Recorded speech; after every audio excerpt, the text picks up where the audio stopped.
It's not unusual for a Western to end on a downer note, and here are some of the most tragic hero deaths in the genre. While the early days of autos tended to paint good and evil in broad strokes, Westerns became darker and bloodier as they evolved.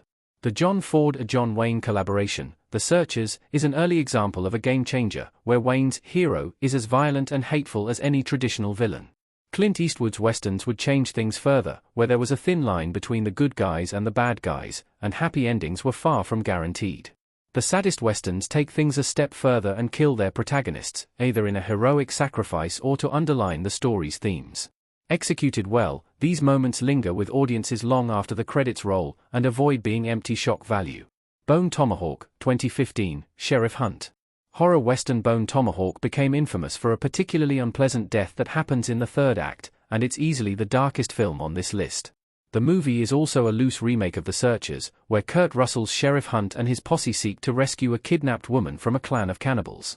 The finale sees Hunt and his crew captured and placed on the menu, with the sheriff being left mortally wounded after being tortured. Hunt then stays behind with a rifle after the others break free, vowing to kill the remaining cannibals before he dies. In the final scene, 3 rifle shots ring out. Young Guns 2, 1990, Doc Scurlock. Kiefer Sutherland's Doc was the co-lead of the Young Guns series. Despite the real-life Scurlock surviving to old age, Sutherland's schedule for Young Guns 2 only permitted him to be part of the shoot for a short time. It was Sutherland's call to have Doc killed during an ambush sequence around the sequel's second act. This sees Doc quitting Billy the Kid's, Emilio Estevez, gang when he uncovers another of Billy's lies, only to be fatally shot by a sniper. Realizing his time is up, Doc takes 2 revolvers and charges the posse outside to buy his pals time. Doc is then riddled with bullets, ensuring Sutherland won't be returning for Young Guns 3. The Shootist, 1976, J.B. Books featured image by Yaelin Chacon. The Shootist wasn't designed to be the last John Wayne Western, but it turned out that way thanks to the star's ill health. This drama cast him as Books, a legendary gunfighter diagnosed with cancer. Books reflects on his violent past during his final days, as he mentors a teenager, played by Ron Howard, and plans a glorious final shootout. The Shootist's finale proves how good Books is, as even with his poor health, he still guns down a bar full of his rivals. Books' victory is short-lived as a bartender shoots him from behind, and when Books' protege guns his attacker down, his disgust at taking a life proves he won't follow in Books' footsteps. True Grit, 2010, Rooster Cogburn. The Coen brothers' True Grit is a superior adaptation of the same novel that was used for the 1969 John Wayne film. This version is a grittier, meaner take on the material, where Jeff Bridges' surly Marshall Cogburn is hired by a teenage girl to track down the outlaw who murdered her father. While Mattie, Haley Steinfeld, gets her revenge, the journey takes a toll on both her and Rooster. After he saves her life following a snake bite, which claims her arm, she and Rooster never see each other again. When Mattie travels decades later to see his Wild West show, it's tragically revealed Cogburn died days earlier of old age. 3:10 to Yuma, 2007, Dan Evans. 3:10 to Yuma is another remake, where Christian Bale's rancher Dan is hired to escort notorious outlaw Wade, Russell Crowe, to the titular train. Wade and Dan form an unlikely bond during their journey, with the two having more in common than expected. The final shootout sees Dan and Wade trying desperately to make the train. Just as victory is assured, Wade's posse shot Evans, with his son witnessing his death. A furious Wade severs all ties with his past by wiping out his own gang, and to honor his fallen friend, Wade hops aboard the 3:10 to Yuma so Dan's son can see his father's death wasn't in vain. The Cowboys, 1972, Will Anderson. John Wayne didn't die much in his movies, so when it did happen, like in The Shootist, it made a big impact.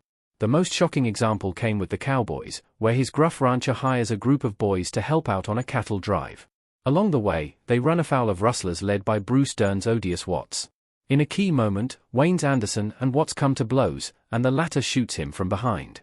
Seeing Wayne gunned down, and shot in the back, no less, long before the finale was a shocker back in 1972, and while his Cowboys get revenge on Watts, Anderson's demise is still a tearjerker. Tombstone, 1993, Doc Holliday. The late, great Val Kilmer gave his best performance in Tombstone, playing Wyatt Earp's best pal, Doc Holliday. Kilmer steals every scene and gets all the best lines as the impossibly charming Doc, though he conveys the character's self-loathing and loneliness too. So far as he's concerned, Wyatt is his only true friend. Doc's end doesn't come in the form of a glorious final gunfight, but rather dying of tuberculosis in a hospital. This forms Tombstone's most emotional scene, as Holliday orders Earp to leave him to die in peace and go seek out the woman he loves instead. It's an immensely sad but beautiful scene, made all the better by Kilmer's performance. Django Unchained, 2012, Dr. King Schultz. There's rarely been a more perfect merging of actor and director than Christoph Waltz and Quentin Tarantino. In both of their collaborations, QT tailored characters for Waltz, and in both instances, the actor delivered in spades. Waltz is the co-lead for much of the blood-soaked Django Unchained, with his character Schultz aiding Django in finding his wife. Despite making a deal with Leonardo DiCaprio's Candy to free Broomhilda, Kerry Washington, Schultz is so disgusted by the slaver that he ends up shooting Candy dead.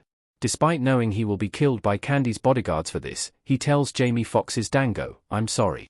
I couldn't resist." The Great Silence, 1969, Silence. The Great Silence is a revisionist western that subverts just about every genre rule imaginable. This Sergio Corbucci-helmed western pits the mute gunfighter Silence, Jean-Louis Trintignant, against a group of bounty hunters led by Klaus Kinski's Loco. Like every western in existence, the story builds to an inevitable showdown between them.